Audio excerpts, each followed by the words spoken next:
زیادہ انسان خوشی کے لیے ترس رہا ہے، سب کچھ ہوتے ہوئے بھی انسان کے پاس خوشی نہیں ہے۔ اب غلطی کہاں پر ہوئی؟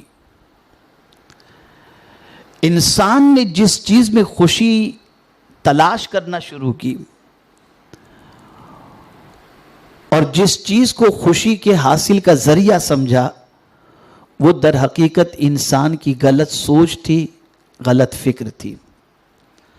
اب آج میں آپ کو قرآن و حدیث کی روشنی میں یہ سمجھاؤں گا کہ کچھ نہ ہو آپ کے پاس تب بھی آپ خوش کیسے رہ سکتے ہیں، اور بہت کچھ آپ کے پاس ہو تب بھی آپ خوش کیسے رہ سکتے ہیں، نقصان ہو جائے تب بھی خوش کیسے رہ سکتے ہیں، اور اللہ نواز دے تب بھی آپ کیسے خوش رہ سکتے ہیں۔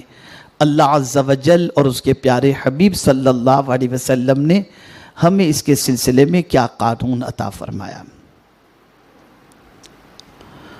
تو پہلی چیز آپ ذہن کے اندر رکھیں کہ انسان کے پاس دنیا کی ساری چیزیں موجود ہوں، لیکن اگر اس کی فطرت میں چند چیزیں ہوں وہ خوش نہیں رہ سکتا۔ اس میں سے پہلی چیز ہے نیگیٹو تھنکنگ، نیگیٹو تھاٹ۔ اگر کسی انسان کی پوزیشن یہ ہے کہ وہ بدگمانی کا شکار ہو جائے اور اس کے اندر بدگمانی کی بیماری پیدا ہو جائے، تو سب کچھ ہوتے ہوئے بھی اس کی زندگی میں سکون نہیں رہے گا۔ میں اس کو ایگزامپل کے ذریعے سمجھاتا ہوں۔ ایک انسان صبح گھر سے نکلا، بائی واک نکلا، اب ایک گاڑی تیز رفتار آ رہی تھی اور وہ بندہ اس کی چپیٹ میں آ جاتا، لیکن اس ڈرائیور نے اپنی گاڑی کو سنبھالا اور اس آدمی کو بچا لیا اور ٹھوکر سے وہ انسان بچ گیا۔ اب اگر نیگیٹو تھنکنگ ہے تو وہ دن بھر منہ لٹکائے بیٹھے گا، میں مر جاتا تو میرے بچوں کا کیا ہوتا، میں مر جاتا تو میری بیوی کا کیا ہوتا، میں مر جاتا تو میرے کاروبار کا کیا ہوتا۔ یہ نیگیٹو تھنکنگ ہے۔ اب یہ تھنکنگ کی وجہ سے پورا دن اس کا چہرہ اترا ہوا رہے گا، اس کے چہرے پر خوشی نہیں رہے گی۔ لیکن اگر پازیٹیو تھنکنگ ہے اور وہ یہ سوچے اللہ نے مجھے بچا لیا، میری ماں کی دعا کی وجہ سے بچا لیا ہوگا، کوئی نیکی کی وجہ سے بچا لیا، تو جس رب نے آج اتنے بڑے حادثے سے بچا لیا، مجھے امید ہے آگے بھی وہ بچا لے گا، اس کا پورا دن خوشی سے گزرتا ہوا دکھائی دے گا۔ نیگیٹو تھنکنگ انسان کی خوشی کو کھینچ لیتی ہے۔ نیگیٹو تھنکنگ انسان کی زندگی میں خوشی کو آنے نہیں دیتی اور انسان ہمیشہ غمگین نظر آتا ہے، اور یہی انسان جو آج گاڑی کی چپیٹ میں آنے سے بچ گیا، وہ انسان پھر باہر نکلنے کے لیے ڈرتا ہے، کل میں نکلوں گا پھر کوئی شراب پیا ہوا آدمی مجھ پر گاڑی چڑھا دے گا تو کیا ہوگا۔ بس یہ ساری چیزیں شروع ہو جاتی ہیں اور اس کی زندگی کے اندر کڑن شروع ہو جاتی ہے۔ اب آپ دیکھیے پازیٹیو تھنکنگ کا بینیفٹ کیا ہے۔ اگر کسی انسان کی سوچ پازیٹیو ہو جائے، مثبت ہو جائے، تو اس کا فائدہ صرف دنیا ہی میں نظر نہیں آتا، آخرت میں بھی اس کا فائدہ نظر آتا۔ جیسے آپ کی طبیعت اور سوچ کیسے بدل سکتی ہے۔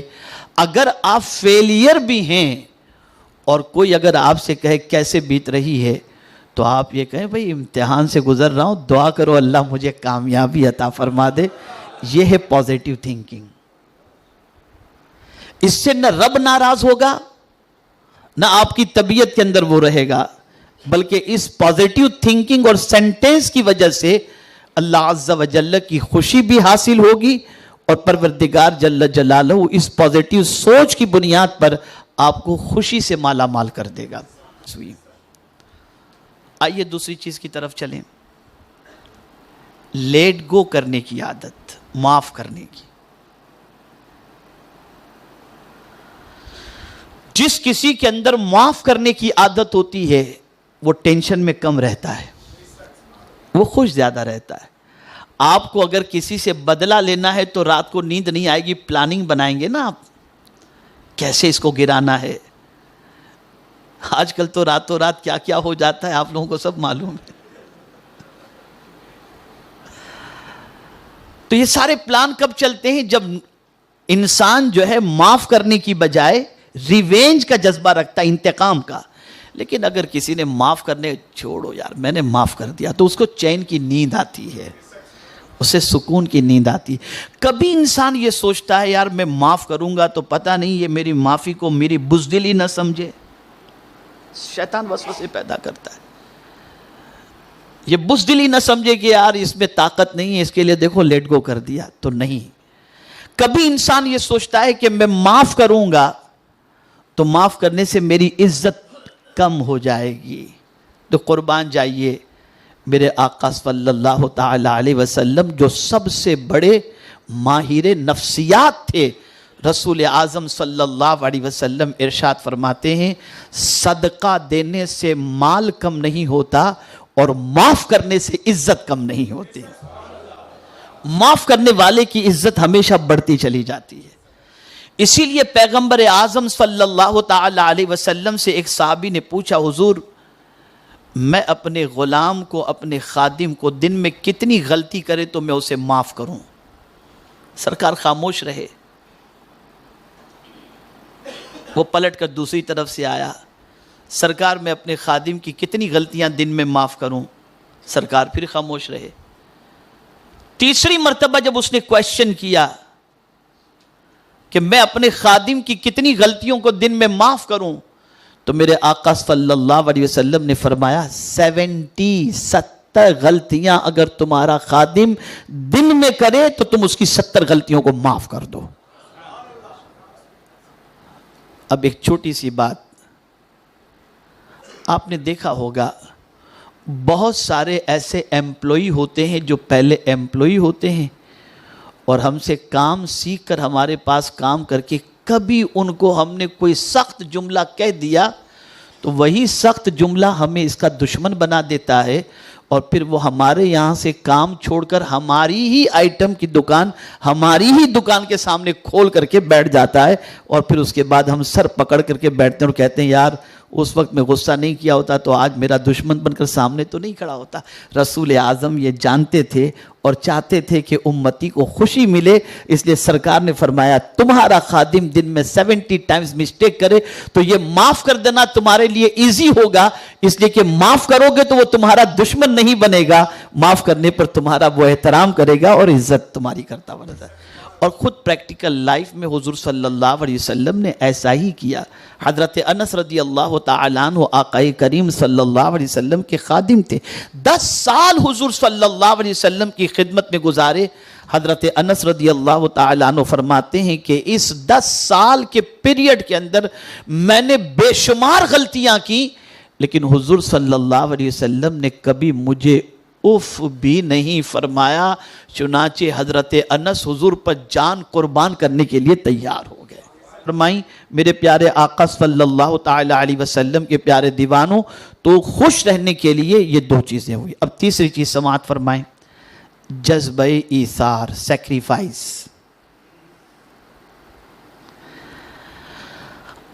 اس وقت پوری دنیا کے اندر ٹیکنالوجی کے سلسلے میں اگر آپ دیکھیں تو ویسٹرن ورلڈ کا جواب نہیں۔ ماڈرن ٹیکنالوجی جتنی بھی ہے، آپ دیکھیں گے اسپیس پر قدم رکھنے کی بات، چاند پہ قدم رکھنے کی بات، اسپیس کے حوالے سے کنٹرول کی بات، یہ ساری چیزیں اگر آپ دیکھیں تو ویسٹ ورلڈ جو ہے اس وقت وہاں پر آپ کو آگے نظر آئے گا، امریکہ ہے، یورپین کنٹریز ہے، یہ سب۔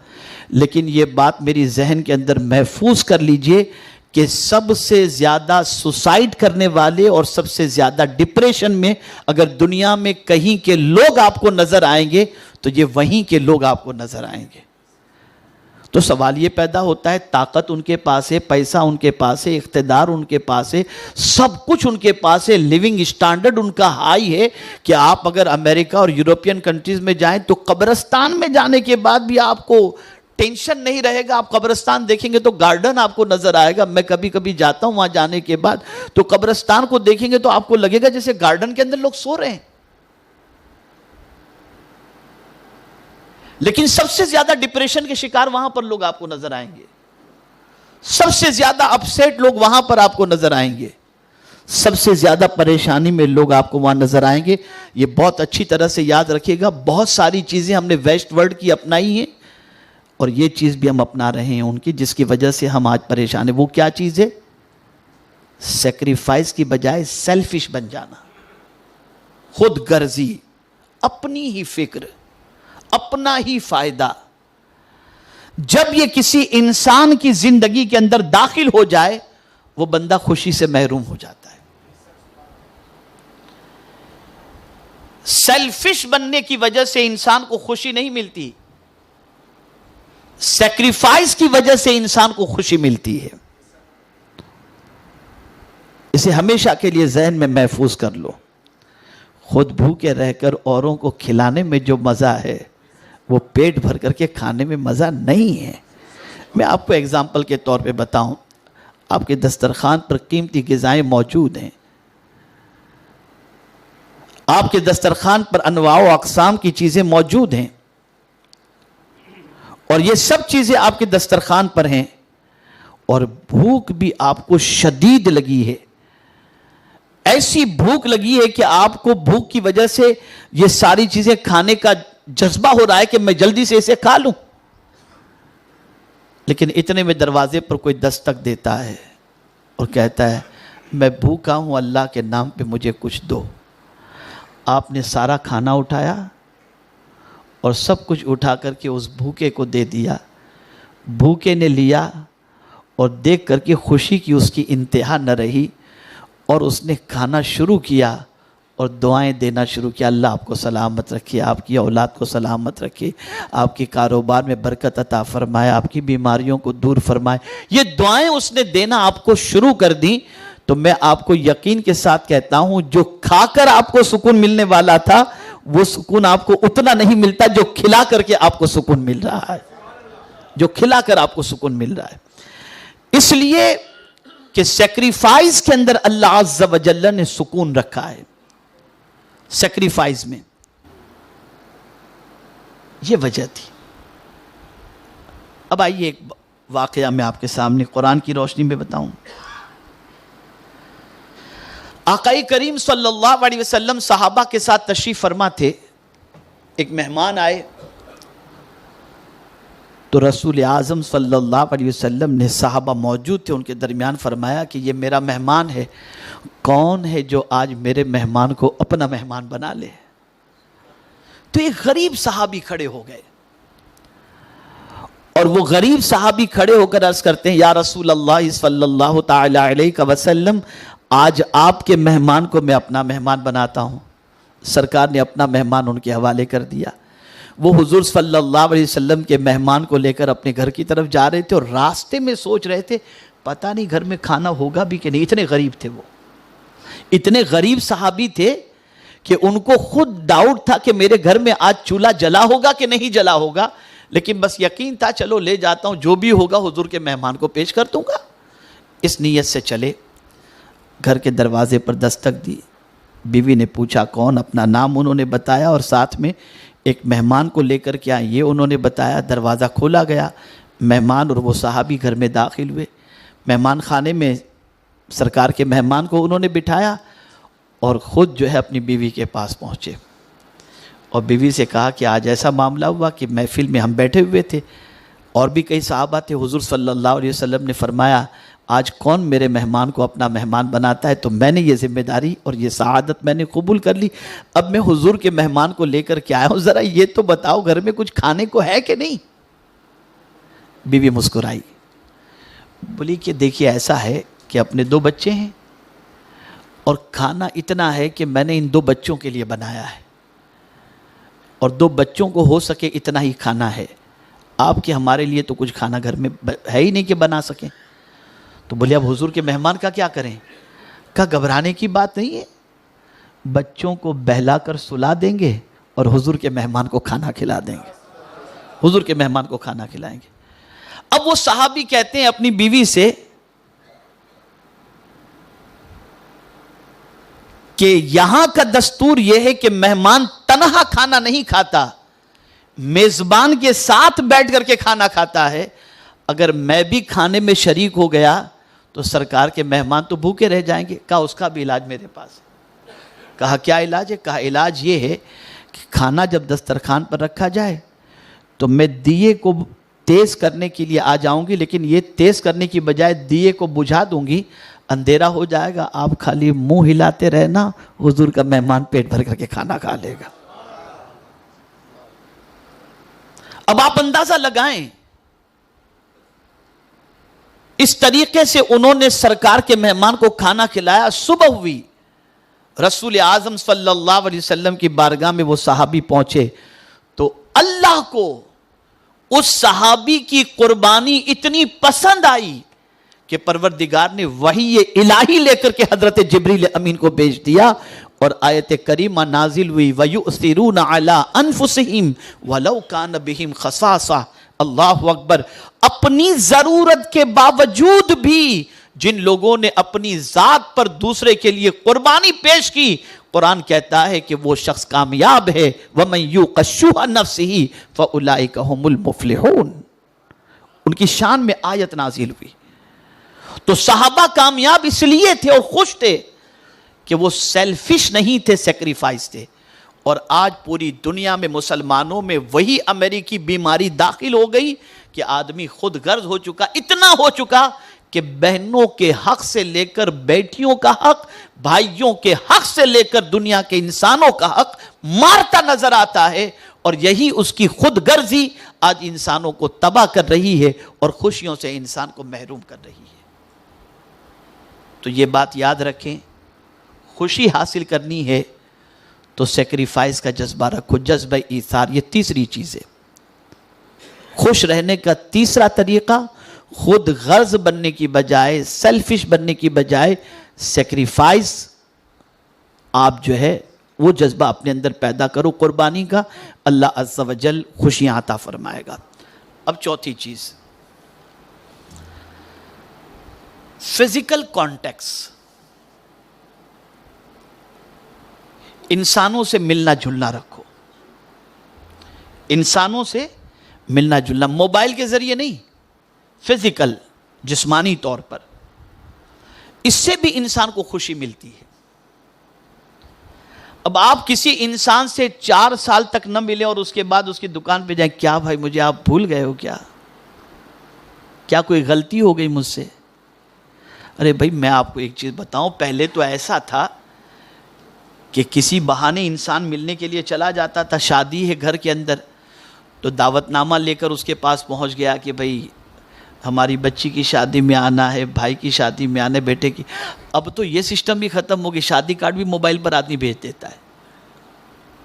فزیکل کانٹیکس جتنے بھی کم ہوں گے انسان خوشی سے اتنا ہی محروم رہے گا. اسے ذہن میں رکھیے گا. فزیکل کانٹیکس بہت ضروری ہیں, انسانوں سے ملنا جلنا رکھنا بہت ضروری ہے. اسی لیے حضور صلی اللہ تعالی علیہ وسلم نے ارشاد فرمایا, اپنے بھائی کو 3 دن سے زیادہ اپنے سے جدا نہ کرو, ان کو تنہا نہ چھوڑو. یعنی ایک دوسرے سے کم جدائی کا پیریڈ 3 دن ہو, اس سے زیادہ نہیں, ملتے جلتے رہا کرو. اور اسی لیے اسلام میں دن میں 5 مرتبہ جماعت کا اہتمام کیا گیا ہے, تاکہ جب تم ایک دوسرے سے ملو گے, نماز کے لیے جاؤ گے, چہرہ اترا ہوا ہوگا تو کوئی پوچھے گا بھائی طبیعت تو ٹھیک ہے, کیا بات ہے تمہارا چہرہ اترا ہوا ہے؟ موبائل پر تھوڑی نظر آئے گا. کیا آپ کس ٹینشن کے اندر ہیں؟ تو کوئی آدمی کسی سے خیریت پوچھ بھی لیتا ہے تو اس کو خیریت پوچھنے کی وجہ سے آنسو نکلنے شروع ہو جاتے ہیں, اور پھر آدمی اپنے دل کا بوجھ اس کے سامنے ہلکا کر دیتا ہے. نتیجتاً وہ بندے کو تھوڑی سی راحت مل جاتی. تو فزیکل کانٹیکس اسے بڑھائیے آپ, اس سے آپ کو خوشی ملے گی. اب میں ایک چھوٹی سی بات آپ کو بتاؤں. ایک آدمی عیادت کے لیے گیا, آپ کو معلوم ہے بیمار کی مزاج پرسش کا فائدہ کیا ہے؟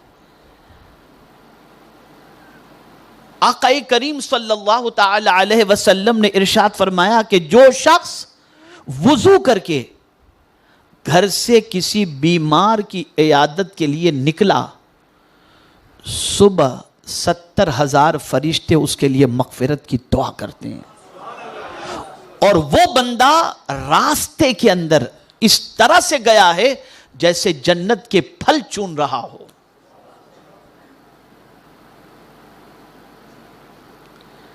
لیکن آج آدمی بیمار کی عیادت کے لیے گیا تو وہاں بھی اب کیٹیگری ہو گئی ہے، غریب بیمار ہے تو نہیں گئے، فون پر پوچھ لیا، ٹائم نہیں ملا، مصروفیت تھی۔ اور امیر اگر بیمار ہوا تو آدمی سوچتا ہے کہ نہیں جاؤں گا تو سوچے گا یار ایسے موقع پر بھی نہیں آیا، چلو ذرا چہرہ پٹی کرا کے آ جاؤ۔ پیورٹی نکل گئی۔ اللہ کے لیے، اس کے رسول کی رضا کے لیے اور حقوق انسانی کے اعتبار سے جانے کا جذبہ الا ماشاءاللہ۔ بلکہ میں نے تو بہت ساروں کو ایسوں کو بھی دیکھا ہے کہ اگر رات کو 2 بجے کسی کی بیماری کا فون آ جائے تو بولے یار اس کو اسی وقت بیمار ہونا تھا، میری نیند کی ستیاناش کر دی اس نے، یہ بھی کہتے ہوئے ملتے ہیں۔ یہ سیلفش بنا ہے۔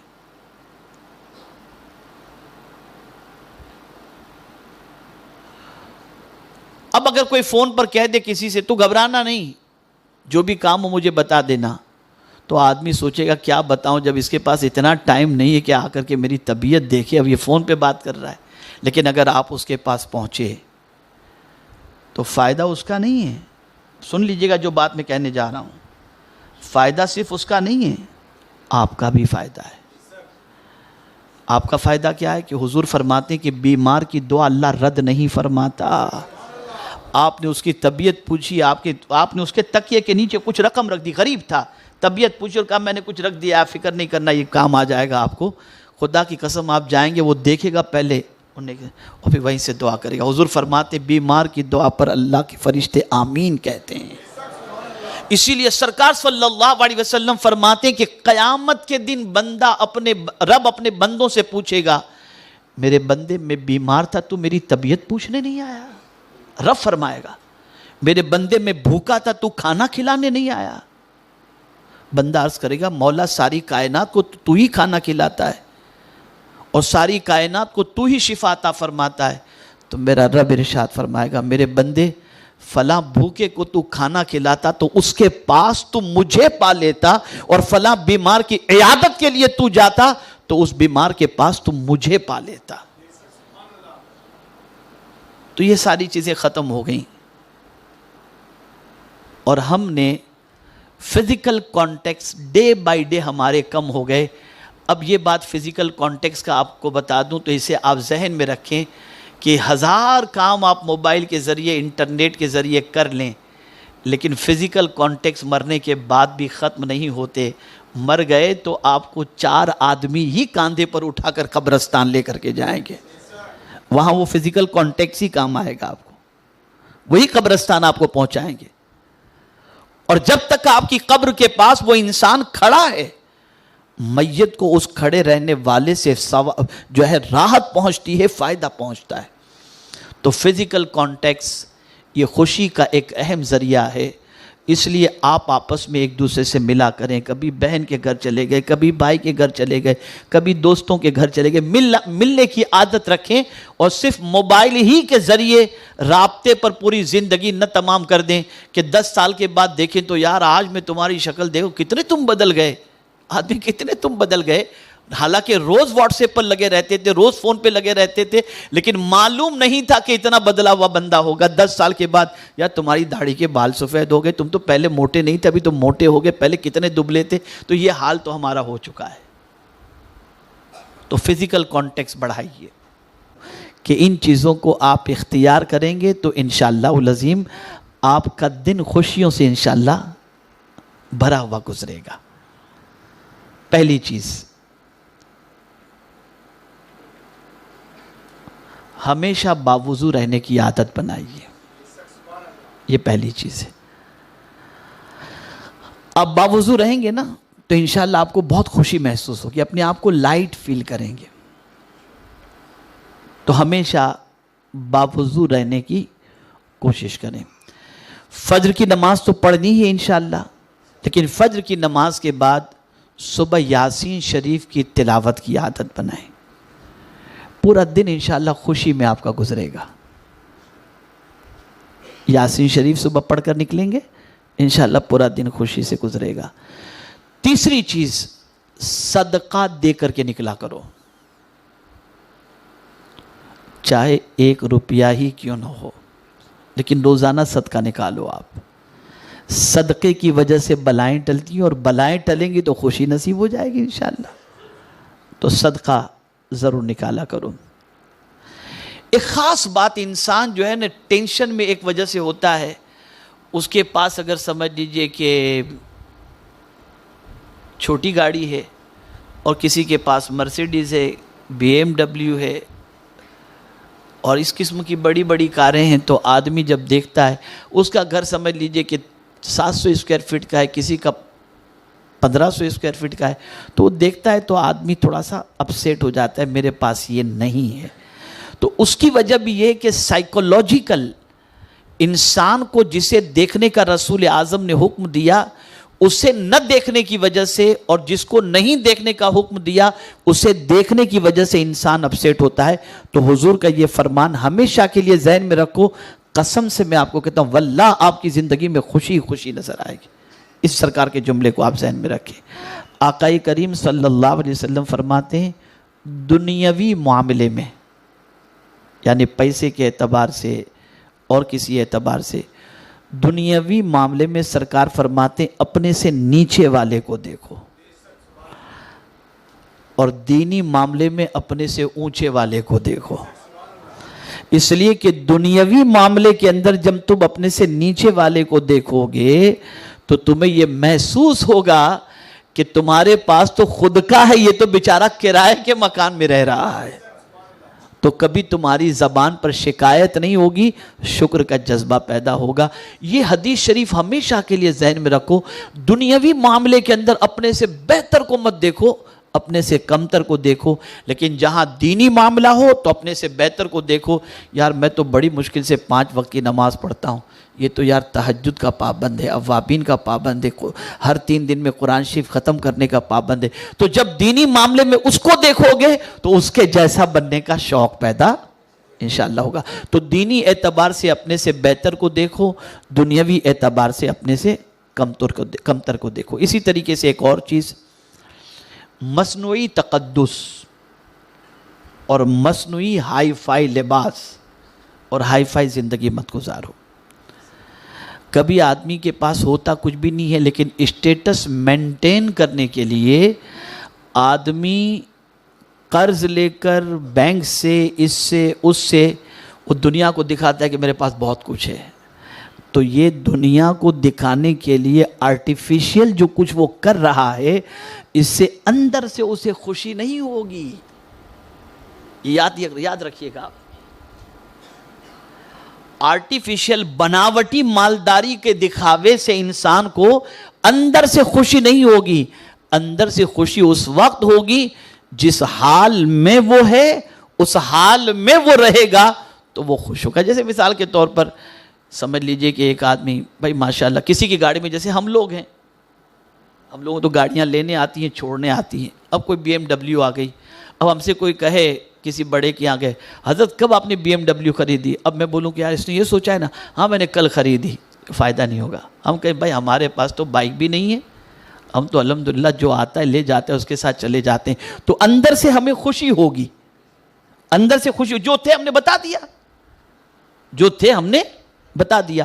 اب ہم زبردستی دنیا کو دکھانے کے لیے بہت کچھ، اپنی طاقت نہیں ہے، اور ہم کو جیسے شادیوں میں انسان کی پوزیشن ہوتی ہے کہ اتنا خرچ نہیں کر سکتے، لیکن دنیا کو دکھانے کے لیے اس سے قرض انٹرسٹ سے پیسہ لے کر کے، اور یہ کتنی اچھی شادی ہو گئی، بعد میں شادی ختم ہوئی اور دروازے پر مانگنے والے آئے تو ٹینشن شروع ہو گیا. تو کبھی بھی زندگی میں خوش رہنے کے لیے سادگی اختیار کرو، اور جس پوزیشن میں ہو اس پوزیشن کے اندر رہنے کی کوشش کرو. آرٹیفیشل کوئی چیز اپنی زندگی میں لا کر اپنے آپ کو بڑا ظاہر کرنے کی کوشش مت کرو. زندگی میں ہمیشہ پرسکون رہیں گے. شکر کی عادت، جس حال میں اللہ تیرا شکر ہے، شکر کی عادت اپنے اندر. ایک اور چیز، خوش رہنا ہے تو نماز تہجد کی کوشش کریں.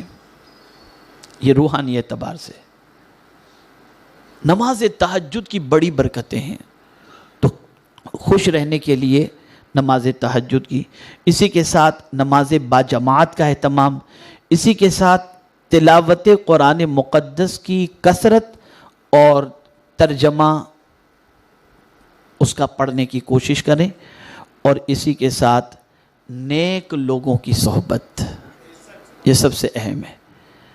نیک لوگوں کی صحبت میں رہیں گے تو سوچ اچھی بنے گی۔